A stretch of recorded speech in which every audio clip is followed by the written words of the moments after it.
Moi, je voudrais intervenir sur un point particulier, Madame la Présidente, c'est sur la question de l'eau, puisque c'est évoqué par Jean-Michel Saville.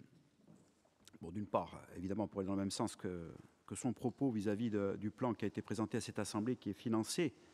Il faut le souligner qu'il est financé, en dehors de toute discussion par ailleurs, que nous aurons à avoir de manière impérative sur l'avenir du PTIC. Et je mets un gros point d'interrogation, et sur son montant, et sur l'éparpillement du PTIC, parce qu'on ne peut pas tout à la fois vouloir concentrer le PTIC sur l'eau et en même temps l'éclater dans une course concurrentielle entre collectivités sur des objets qui nous paraissent moins importants. Choisir, c'est renoncer. Mais choisir, c'est renoncer pour tout le monde, pas pour la majorité territoriale, au service de l'intérêt de la Corse. Donc si on dit que l'eau est un objet prioritaire, et nous sommes pour dire que l'eau est un objet prioritaire, preuve en est, il y a déjà un plan qui est financé en dehors du PTIC.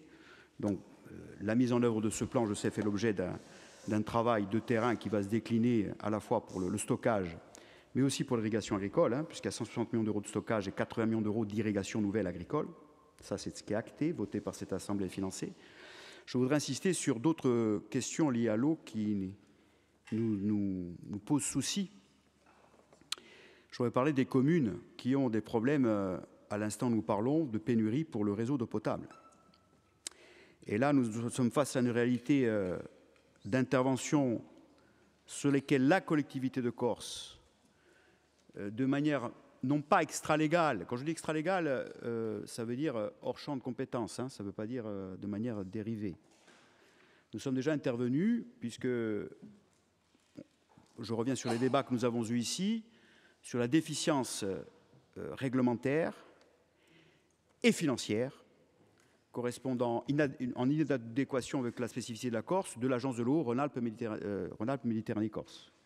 Donc nous avons eu, par différents outils, notamment le Fonds Montagne, à intervenir pour financer légitimement au sens moral, éthique et infrastructurel des communes de montagne à 80-90%, se substituant à la déficience de l'agence de l'eau.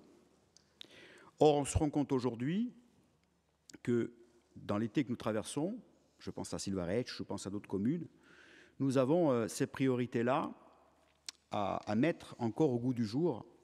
Je pense, en ce qui concerne évidemment notre majorité, mais je souhaite le faire partager avec d'autres groupes, comme étant une priorité absolue sur les choix à faire dans l'eau. Parce que sur la question de l'eau, nous aurons à faire des choix d'infrastructures, d'investissement et d'aide, parce qu'on ne pourra pas aider tout le monde.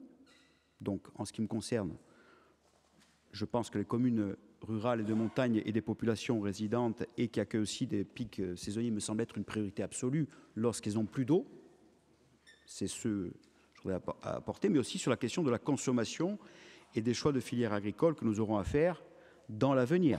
Parce qu'on ne pourra pas faire des choix d'infrastructure sans faire des choix de sobriété, notamment dans la logique d'économie de production agricole dans laquelle nous allons nous mettre en place. Donc c'est à la fois une réflexion d'urgence que je voudrais souligner à travers ce rapport d'activité en disant nous avons beaucoup fait, mais nous avons ces urgences-là qui sont des urgences de court terme et en même temps en aval une discussion sur les grandes demandes que nous aurons à faire à l'État sur le PTIC et les choix que nous aurons opérés et sur la question de la sobriété, la communication et donc des choix de développement évidemment touristiques au sens de la consommation d'eau pour le coup sous cet angle-là, mais aussi agricole. Voilà.